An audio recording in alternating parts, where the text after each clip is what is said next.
Olá pessoal, estamos aqui para começar mais aquele vídeo semanal. E hoje nós vamos falar sobre um assunto que é muito importante, tanto para nós cristãos, para as pessoas que vivem no mundo da forma que elas querem viver. Nós vamos falar sobre o princípio cristão. E hoje eu trouxe uma convidada muito importante, que é a minha amiga Celeste Cruz. E ela vai nos falar sobre o que é esse princípio cristão, o que nos leva a ter uma transformação quando conhecemos a Cristo e quando nos entregamos a Cristo, conforme nos diz lá em 2 Coríntios, capítulo 5, versículo 17, que quem está em Cristo, nova criatura é. E olá Celeste, tudo bem? Olá, Luiz, tudo bem, sim. Olá. Pode se apresentar, falar com as pessoas e depois nós vamos aqui, eu vou colocar aqui algumas perguntas para você. Como eu já disse para o meu amigo David no último vídeo, vou colocar algumas perguntas capciosas para você, tá bem? Ok. Fique à vontade, tá? Bom. Pode se apresentar para as pessoas te conhecerem. Bom, como ele disse, eu me chamo Celeste Cruz, tenho 2 filhos, eu cresci num lar cristão e, no entanto, não conhecia, a, não tinha entendimento de como deve um cristão proceder, né? Na verdade, eu olhava pelo exemplo dos meus pais e da igreja, só que sem profundidade nenhuma. É como se fosse uma herança da religiosidade, sem nenhuma profundidade. Então, sem ter profundidade, para mim era um mundo de regras, né? Regras que eu deveria seguir. Ou seja, a religião para você era uma regra. Por conta da religiosidade e não por conta do cristianismo. E isso, à medida que a gente vai estudando a Bíblia com a unção do Espírito Santo, isso vai mudando e a gente vai percebendo que, na verdade, não são regras, né? São condutas, mas que Deus é quem nos move a seguir essas condutas, né? Não é nossa. Verdade. E nisso, Celeste, então, eu queria te fazer então uma pergunta, que é a primeira pergunta aqui da nossa conversa, que é: como devem os membros da igreja se comportar em relação ao seu próximo? Tanto o próximo irmão em Cristo, conforme a gente conhecemos, como o próximo, como a gente fala também, o próximo às pessoas do mundo, que estão no mundo, que não conhecem Cristo ainda. Como é que deve ser o comportamento de uma pessoa cristã que tem Cristo no coração? Bom, a Bíblia, ela deixa bem claro que o amor é um amor de ação, é um amor incondicional. A forma como nós devemos tratar o nosso semelhante é como a forma que nós gostaríamos que nos tratassem. Então, assim, o reino do céu é o oposto daquilo que a gente imagina. Se eu quero se eu tenho orgulho, eu devo me humilhar. Se eu tenho ódio, eu devo amar. Né? Se eu quero ser rico, eu tenho que ser pobre. É sempre o oposto daquilo que a gente quer. E como todos os nossos vídeos, a base é a palavra de Deus, é a Bíblia, tem algum texto bíblico comprovando tudo isso que você tá me dizendo? Tem sim. No livro de 1 João. 1 João 3,16. Nisso conhecemos o amor, que Cristo deu a sua vida por nós e devemos dar nossa vida pelos irmãos. Então, o princípio é o amor. Né? Então, eu devo amar. E esse amor, ele é estendido em forma de ação de todas as maneiras possíveis. Na Bíblia fala que não devemos falar mal do nosso próximo. Exato. Né? Não fazer juízo do nosso próximo, não julgar, não condenar. Mas Então, e se eu for ofendido por uma pessoa O que eu tenho que fazer? Porque a gente sabe que Jesus diz, né, que temos que dar a outra face. Sim. Mas isso não é fácil. Não é fácil da gente fazer. Mas com esse princípio cristão, com essa transformação que o Espírito Santo faz em nós, como é que a gente vai lidar com essa atitude na hora desses acontecimentos que acontecem na nossa vida? A gente está pecando, não está pecando? A gente está ofendendo, a gente não ofende a outra pessoa? É, Na verdade, é assim, Cristo, no verso, ele diz assim, permanecedes em mim. sim, Então, se nós estamos permanentemente em Cristo, os frutos do Espírito não é mágoa, não é rancor, não é ira, não é raiva, é tudo o oposto disso. Então, assim, nós somos humanos, né? sim. Nós sentimos essas emoções. Então, se nós sentimos dessa forma, nós devemos buscar a Deus uma transformação. Porque os frutos do Espírito é amor, bondade, longanimidade, paciência, benignidade. E essa ligação que a gente tem que buscar com Jesus, com o Espírito Santo, a gente encontra essa ligação, essa busca através do quê? Da leitura da palavra de Deus, mas principalmente da oração, Da comunhão com da Cristo. comunhão com Deus.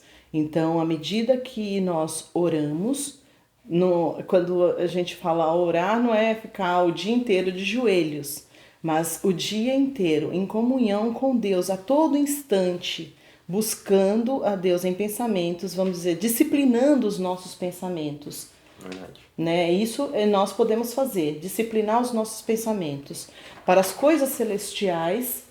Não está em nós a verificar, checar, olha, eu já amo o meu próximo, e fazer um Fazer um checklist, checklist. né? Não.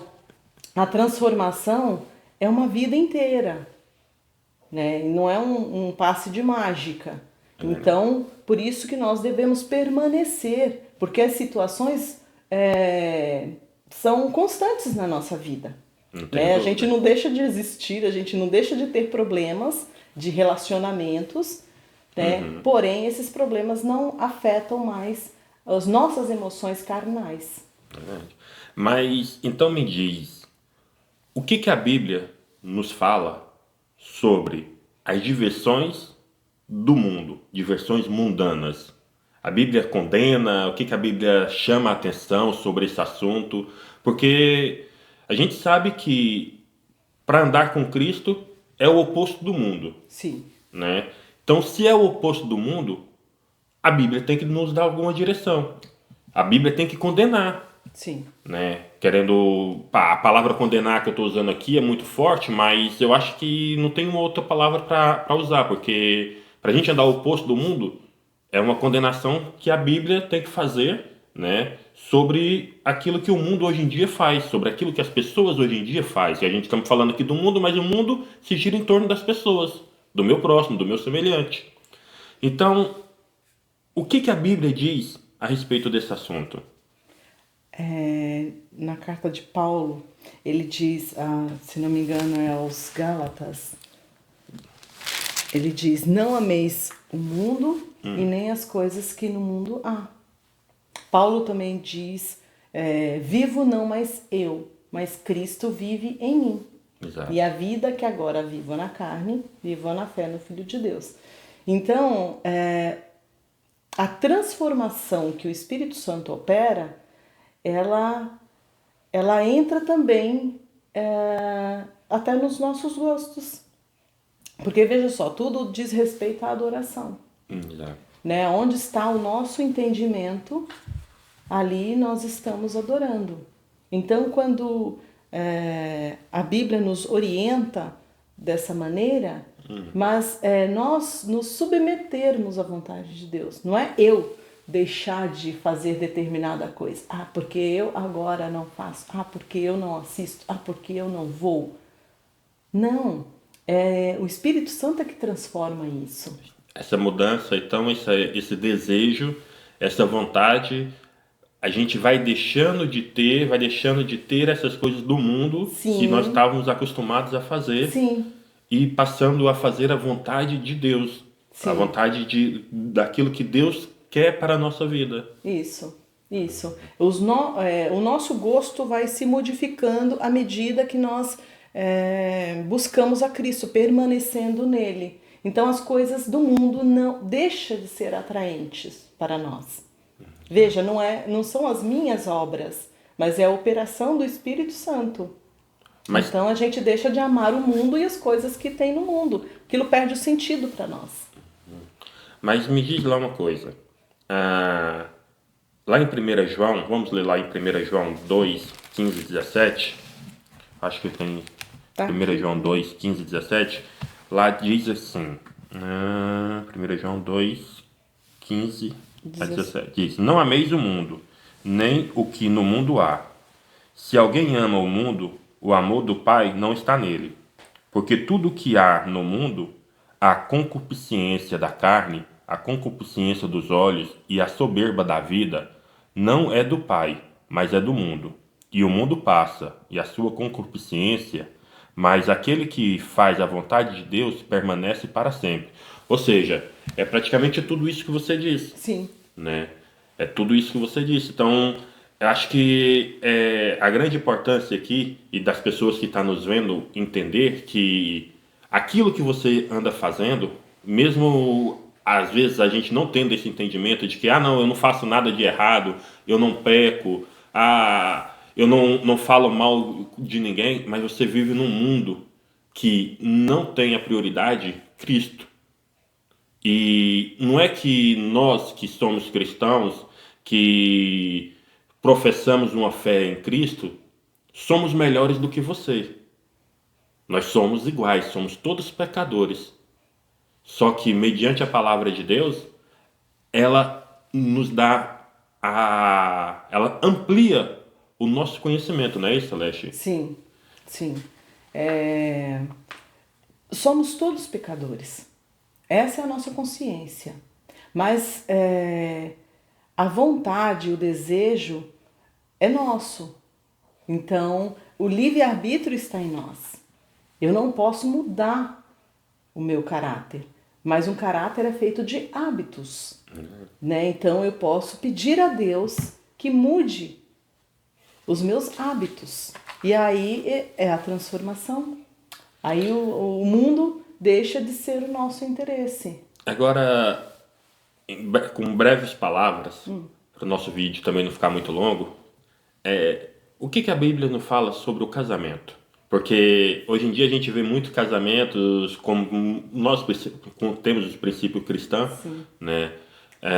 Vemos muito casamento destruído, vemos muito casamentos aí com discussões, divórcios, pessoas casam hoje e já separam amanhã. Sim. O que a Bíblia fala sobre isso? A Bíblia condena o divórcio, a Bíblia não condena. O que a Bíblia nos fala sobre o casamento? E dentro do casamento cristão e das pessoas que vivem no mundo também que não são cristãs. Bom, o casamento foi uma instituição criada por Deus no Jardim do Éden, né? Foi Verdade? celebrado por Deus o primeiro casamento, né, do casal, Adão e Eva. E o divórcio não é aprovado por Deus. Biblicamente, não. Mas até Jesus diz, né? Por causa da dureza dos vossos corações, né? Moisés permitiu que houvesse o divórcio. Mas o apóstolo Paulo diz que não, se você não está bem, que se separem, mas que fiquem sós. Né? O casamento é um só e o que Deus uniu não separe o homem. É uma questão de, vamos dizer, escolha, né? Às vezes a gente confunde o amor com o sentimento. E o amor não é sentimento. O amor é uma escolha. E uma vez eu ouvi um orador falar que o amor nunca acaba. Ele deixa de se manifestar naquele relacionamento. Por falta de comunicação, N fatores fazem com que ele deixe de de estar naquele relacionamento, mas ele não acaba. Porque até mesmo o amor, ele é relacionado à nossa consciência, Isso, né? ao nosso racional. Então você escolhe amar aquela pessoa a despeito dos problemas, a despeito de qualquer coisa. Não estou falando para ser infeliz, Exato. né, ao lado da pessoa. Exatamente. Mas você pode ter uma comunhão com Deus e Deus transformar esse relacionamento, né? Exato. E nós temos também aquele texto muito citado que muitas pessoas usam e que muitas mulheres não gostam também. Vamos lá dizer, ser franco, que é de Efésios 5:25, né? Que elas têm que se sujeitar ao seu marido. Não, desculpa, Efésios 5:23, que a mulher tem que se sujeitar ao seu marido, né? Sim. E o Efésios 5:25 diz que maridos, né, também tem que é o cabeça da mulher, né? Sim. Que a mulher tem que ser submissa. E é uma palavra muito forte essa e muitas mulheres não gostam. Pra gente aqui finalizar aqui já o nosso vídeo, né? O que você pode nos dizer a respeito disso, Celeste? Olha só, lá diz que maridos, né, amai vossas esposas como Cristo ama a igreja. Exatamente. Cristo deu a sua vida. Então assim, o meu marido ele vai dar a vida dele por mim, então não há problema. A questão da submissão é a mulher achar que a humilhação física e psicológica, né, em relação ao marido, e não é esse tipo de relacionamento. Né? Na verdade, a submissão está como nós nos submetemos à vontade de Deus. Né? Então, o relacionamento conjugal cristão é baseado nas regras celestiais, né, de Deus. Ou seja, se a mulher tem um marido que é onde ele é dedicado a ela, vive a vida para ela, sim, essa mulher não vai ter problema nenhum em estar ali com ele, em servir ele, no caso. Né? Não. Porque o marido faz tudo para ela. Na verdade, é uma troca. Né? Dá a impressão de que existe uma hierarquia, mas na verdade é uma troca. Porque você não casa para ser feliz, você casa para fazer o outro feliz. E se o outro está feliz, a sua felicidade se completa. Então, o marido faz pela felicidade da esposa, ela em contrapartida para fazê-lo feliz também faz para a felicidade dele. Então, é um equilíbrio que existe. Só que realmente o marido é o cabeça, como Cristo é o cabeça da igreja, né? Mas a mulher não é inferior, né, em relação a isso. Mesmo porque Cristo amou a igreja e ama a igreja, a menina dos olhos dele, e a protege, né? E da mesma forma o homem. Olha, muito obrigado, Celeste. Muito obrigado pelo esclarecimento que você nos trouxe sobre o princípio da vida cristã. E quero muito te agradecer, que Deus possa usar você no Evangelho para que você possa continuar levando a palavra dele. Amém, a todos nós, você também. Obrigada a todos. Meus queridos, eu espero que vocês tenham gostado desse vídeo, mas antes de terminar, vamos fazer uma oração, Celeste? Vamos. Eu queria orar por cada um de vocês. Querido Deus, Pai amado, obrigado, Senhor, por esse esclarecimento sobre a Tua Palavra. Que essas palavras, Pai, possam tocar no coração de cada uma dessas pessoas que está vendo esse vídeo neste momento. Em nome de Jesus, Pai, abençoe a semana de cada uma delas e que o Senhor possa estar com cada uma delas. Amém, Senhor. Meus queridos, se vocês gostaram desse vídeo, deixem aí o seu like, dá aí o seu joinha e compartilhe esse conteúdo para que possa chegar a mais pessoas. E até o próximo vídeo e boa semana. Fiquem com Deus. Tchau. Boa semana.